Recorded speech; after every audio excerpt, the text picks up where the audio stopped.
राजस्थान सरकार से हालांकि जवाब भी मांगा है, 2 हफ्ते के अंदर जवाब मांगा गया है। अमन चोपड़ा को राजस्थान हाईकोर्ट की तरफ से यह बड़ी राहत मिली है, गिरफ्तारी पर यहां पर रोक हुई है।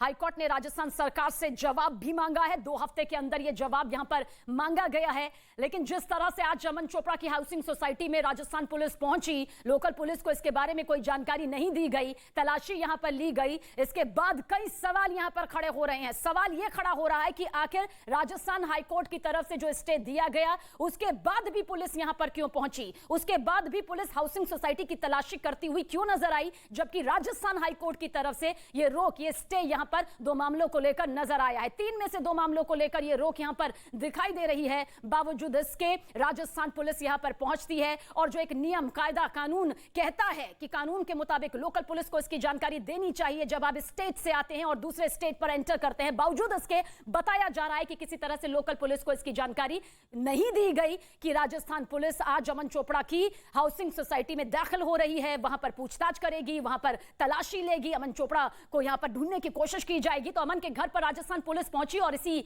पहुंचने के साथ ही कई सवाल इस दौरान खड़े भी हो रहे हैं, क्योंकि किसी तरह की जानकारी लोकल पुलिस को इस बाबत नहीं दी गई। हाईकोर्ट की तरफ से रोक लगा दिया गया और देखिए किस तरह से hashtag I stand with Aman Chopra, nation stand with Aman Chopra, ये ट्रेंड कर रहा है। और इसके ट्रेंड करने का साफ तौर पर सीधा मतलब यह है कि जो बड़ा समर्थन है वो यहां पर जनता का मिलता हुआ नजर आता है। अमन चोपड़ा को बरसों से बेबाकी के साथ वो अपनी पत्रकारिता कर रहे हैं, तमाम मुद्दों को पूरी रिसर्च के साथ उठाते हैं। कानूनी तौर पर यह पूरा मामला चल रहा है, लेकिन क्या कानूनी तौर पर इस मामले में अब राजनीतिक रंग भी नजर आ रहा है? यह सवाल इसलिए खड़ा हो रहा है क्योंकि हाईकोर्ट से यहां पर अमन चोपड़ा को राहत तो जरूर मिली, लेकिन राजस्थान पुलिस यहां पर पहुंचती है, हाउसिंग सोसाइटी पर बिना जानकारी के पहुंचती है, लोकल पुलिस को इसकी जानकारी नहीं दी जाती है। जबकि कानून यह कहता है कि जब भी कोई राज्यवर तरीके से पुलिस दूसरे राज्य में एंटर करती है तो वहां की लोकल पुलिस को जानकारी यहां पर जरूर दी जाती है ताकि इस पूरे मामले को आगे की तरफ ले जाया जा सके, सुलझाया जा सके। लेकिन सवाल तो यही खड़ा हो रहा है, जब राजस्थान हाईकोर्ट की तरफ से 3 में से 2 मामलों को लेकर यहां पर रोक लगा दी गई, गिरफ्तारी को लेकर स्टे दे दिया गया, तो फिर आखिर राजस्थान पुलिस यहां पर क्यों पहुंची? क्यों कानून का उल्लंघन खुद कानून के रखवालों की तरफ से यहां पर किया गया है? इसके पीछे आखिर क्या कुछ मंशा रही? इसके पीछे आखिर क्या कुछ मकसद रहा? क्यों आखिर अमन चोपड़ा को इस पूरे मामले को लेकर परेशान किया जा रहा है, जबकि उनकी तरफ से पूरा सहयोग है और वो पूरी तरह से इस पूरे मामले को कानूनी तौर पर भी सभी आगे ले जा रहे हैं? और देखिए hashtag I stand with Aman Chopra, hashtag nation with Aman Chopra, इस हैशटैग को आप देखिए जो बताता है किस तरह से ये ट्रेंड कर रहा है। और इसके ट्रेंड करने का मतलब ही यही है कि जो बड़ा समर्थन है, जो बड़ा साथ है, वो अमन चोपड़ा को इस वक्त मिलता हुआ दिखाई देता है। अमन चोपड़ा के साथ ये पूरा सैलाब नजर आता है। अमन चोपड़ा के घर पर राजस्थान पुलिस का पहुंचना अपने आप में कई सवाल खड़े कर रहा है। और बीजेपी की तरफ से तो यहां ट्वीट भी किया गया, नुपुर शर्मा का ट्वीट यहां पर सामने आया, जिन्होंने खुद राजस्थान सरकार को कटघरे में खड़ा किया कि आखिर ऐसा क्यों हो रहा है। राजस्थान हाईकोर्ट की तरफ से जब गिरफ्तारी पर रोक लगा दी गई तो फिर राजस्थान पुलिस किस हक से यहां पर पहुंची और हाउसिंग सोसाइटी के अंदर दाखिल हुई, तलाशी ली गई। अमित मालवीय जी ने भी हमसे कुछ देर बातचीत करी, उन्होंने भी कहा कि आखिर ये ऐसा कैसे हो सकता है, ये कानून का दुरुपयोग किया जा रहा है, गलत किया जा रहा है कानून के रखवालों के जरिए। और कांग्रेस को निशाने पर भी उन्होंने इस दौरान लिया। तो भी दिल्ली बीजेपी के अध्यक्ष आदेश गुप्ता ने अमन चोपड़ा के मामले में पुलिस की कार्रवाई को तानाशाही बताया। कांग्रेस ने पहले देश में इमरजेंसी लगाई, कांग्रेस ने कई बार गलत तरीके से पत्रकारिता जगत के प्रमुख लोगों को निशाना बनाया, सिर्फ इसलिए कि वो कांग्रेस के खिलाफ आवाज उठाई, उन्होंने राष्ट्रवाद की आवाज उठाई। आज कांग्रेस ने राजस्थान में ये जो किया है, ये बहुत गलत किया। इसका परिणाम कांग्रेस को राजस्थान में भुगतना पड़ेगा। तो हाईकोर्ट ने राजस्थान सरकार से जवाब भी मांगा है। 2 हफ्ते के अंदर जवाब यहां पर राजस्थान सरकार से मांगा गया है। राजस्थान में अशोक गहलोत सरकार है, कांग्रेस की सरकार है। देखिए रोक के बावजूद अमन चोपड़ा के घर राजस्थान पुलिस का पहुंचना, लोकल पुलिस को इसकी जानकारी ना देना, किसी तरह की जानकारी साझा ना करना, अपने आप में सबसे बड़ा सवाल यही खड़ा करता है कि कानून के रखवाले आखिर कानून का खुद उल्लंघन कैसे कर सकते हैं। राज्यवार तरीके से अगर एक राज्य की पुलिस दूसरे राज्य में एंटर करती है तो क्या यहां पर साझेदारी नहीं होनी चाहिए, जानकारी यहां पर नहीं दी जानी चाहिए। और सबसे बड़ी बात तो यह कि राजस्थान हाईकोर्ट की तरफ से अगर गिरफ्तारी पर रोक लगाई गई है, फिर राजस्थान पुलिस यहां पर किस हक से पहुंचती है? आखिर इसके पीछे उनकी मंशा और मकसद क्या है? क्या कोई राजनीतिक इसमें रंग यहां पर मिलता नजर आ रहा है? ये तमाम सवाल हैं जो खड़े हो रहे हैं, जो कि उठाए जा रहे हैं। हालांकि एक बड़ा जनसमूह, एक बड़ा जनसैलाब जो है वो नजर आता है अमन चोपड़ा के साथ में। देखिए किस तरह से hashtag I stand with Aman Chopra, nation with Aman Chopra यहां पर ट्रेंड कर रहा है, जो ये बता रहा है कि बढ़ चढ़कर यहां पर लोग अमन चोपड़ा का साथ देते हुए भी नजर आ रहे हैं। बड़ी राहत राजस्थान हाईकोर्ट की तरफ से अमन चोपड़ा को मिली है। एक वरिष्ठ पत्रकार जिन्होंने बेबाकी से अपने तमाम मुद्दों को उठाया है, सटीक जानकारी के साथ जनता के सामने ज्वलंत मुद्दों को रखा है। ये पूरा मामला जिस तरह से सामने आया, पूरा सहयोग उनकी तरफ से मिला है। और 2 मामलों में देखिए, क्योंकि 3 एफआईआर, उनमें से 2 मामलों को लेकर जो बड़ी राहत है राजस्थान हाईकोर्ट की तरफ से अमन चोपड़ा को मिली है। ये कानूनी तौर पर राहत मिली है, जिसका सम्मान करना, जिसका पालन करना इस वक्त सभी के लिए जरूरी है। लेकिन राजस्थान पुलिस जिस तरह से अमन चोपड़ा की हाउसिंग सोसाइटी पहुंचती है या तलाशी लेती है, वो अपने आप में कई सवाल खड़े करता है। और सबसे बड़ा सवाल यही खड़ा करता है कि आखिर क्यों हाईकोर्ट की इस आदेश की अवहेलना यहां पर की गई है, जो रोक उनकी तरफ से लगाई गई है उसकी अवहेलना किस तरह से और क्यों यहां पर राजस्थान पुलिस के जरिए की गई है, और लोकल पुलिस को इस बारे में क्यों कोई जानकारी यहां पर नहीं दी गई है। तो अमन चोपड़ा के घर में राजस्थान पुलिस का पहुंचना यह बता रहा है कि किस तरह से ये एक पूरी जो प्रोसेस है उसका उल्लंघन नजर आता है।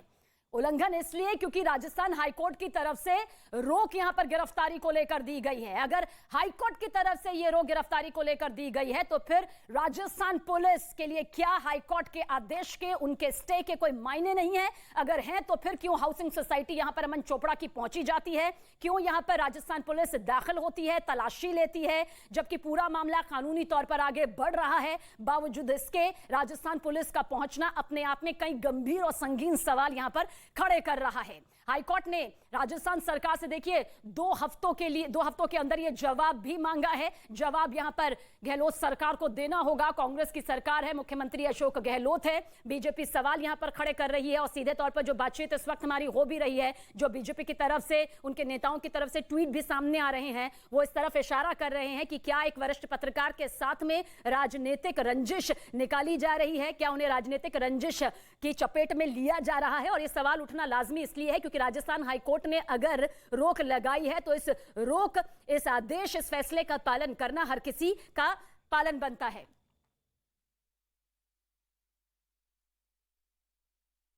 और बीजेपी से रामलाल शर्मा जी इस वक्त हमारे साथ मौजूद है। रामलाल शर्मा जी, सवाल यही है, अमन चोपड़ा को राजस्थान हाईकोर्ट की तरफ से बड़ी राहत, बावजूद इसके राजस्थान पुलिस पहुंची। देखिए, राजस्थान के अंदर आईपीसी नहीं है, इंडियन पेनल कोड नहीं है, राजस्थान के अंदर गहलोत पेनल कोड है। तो राजस्थान में गहलोत पेनल कोड के तहत एक ही प्रकरण के अंदर 3 एफआईआर दर्ज करना और फिर माननीय उच्च न्यायालय के द्वारा स्टे होने के बावजूद राजस्थान की पुलिस दिल्ली तक पहुंच जाए गिरफ्तार करने के लिए, तो ये राजस्थान के अंदर कानून को मानने वाले राज नहीं है, राजस्थान के अंदर मनमर्जी से चलने वाला राज है। और एक ऐसा भी नहीं है कोई अभियुक्त ऐसा हो कि जिसने कोई ऐसा घृणित अपराध कर दिया हो जिसके लिए समाज को कलंकित करने वाला अपराध हो, समाज के सामने सच्चाई उजागर करने वाला, समाज के सामने हकीकत सामने लाने वाला, और उस मामले को भी सरकार को अच्छा नहीं लगा और उसने एफआईआर दर्ज करने का काम किया। राजस्थान सरकार के ही विधायक जो कांग्रेस पार्टी से जुड़े हुए हैं और कुछ ऐसे विधायक जो कांग्रेस पार्टी को समर्थन दे रहे हैं, वो कानून का उल्लंघन करते हुए विदेशी कंपनियों की बिजली काट दे, उनके खिलाफ कोई कार्रवाई नहीं है। एक सहायक अभियंता के 22 जगह फ्रैक्चर कर दे राजस्थान सरकार के कांग्रेस के विधायक द्वारा, उस विधायक के खिलाफ कोई कार्रवाई नहीं है। और अमन चोपड़ा के विरुद्ध ऐसा सरकार के पास कोई साक्ष्य नहीं है कि जिन साक्ष्यों से लगता हो कि कानून का उल्लंघन किया गया हो या किसी की भावनाओं को आहत किया गया हो। उसके बावजूद भी माननीय न्यायालय के आदेशों के उल्लंघन करते हुए उनकी दहलीज के ऊपर गिरफ्तार करने के लिए पहुंचा है। मेरे ख्याल से इससे शर्मसार करने वाला कोई वाक्य नहीं हो सकता। और मुझे लगता है कि राजस्थान के अंदर लोकतांत्रिक मूल्यों के अंदर विश्वास नहीं है, सिर्फ और सिर्फ तानाशाही रवैया अपनाने में राजस्थान सरकार अपने आप को मशगूल कर रखी है। आने वाले समय में वक्त इसका जवाब देगा।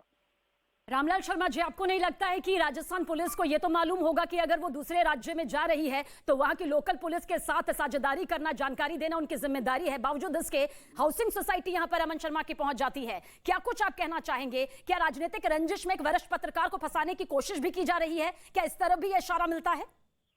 दूसरे राज्य में जाने से पहले संबंधित थाने को सूचना दी जाती है। संबंधित थाने को सूचना देने के उपरांत ही अपनी कार्रवाई वो कर सकती है। लेकिन सीधा सीधा है कि जब माननीय न्यायालय ने यथास्थिति स्थिति कर रखी है, उसके बावजूद न्यायालय के आदेश मानने के लिए सरकार तैयार नहीं है, तो ये आखिरकार कौन सा कानून है? जो कानून बाबा साहब अम्बेडकर जी ने इस देश को दिया है, उस कानून का भी उल्लंघन करने में राजस्थान सरकार अपने आप में महारत हासिल कर रखी है। तो लगता है कहीं ना कहीं दुर्भावनावश ये कार्रवाई है।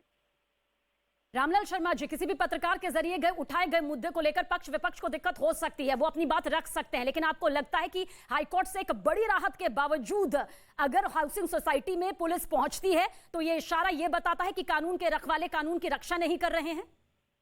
राजस्थान के अंदर जब मुख्यमंत्री जी ये कहें, सार्वजनिक कार्यक्रम के अंदर ये कहें कि मीडिया जो हमारी सरकार की उपलब्धि और हमारे नेताओं के चलचित्र दिखाने का काम करेगा, हम ऐड उन्हीं को देंगे।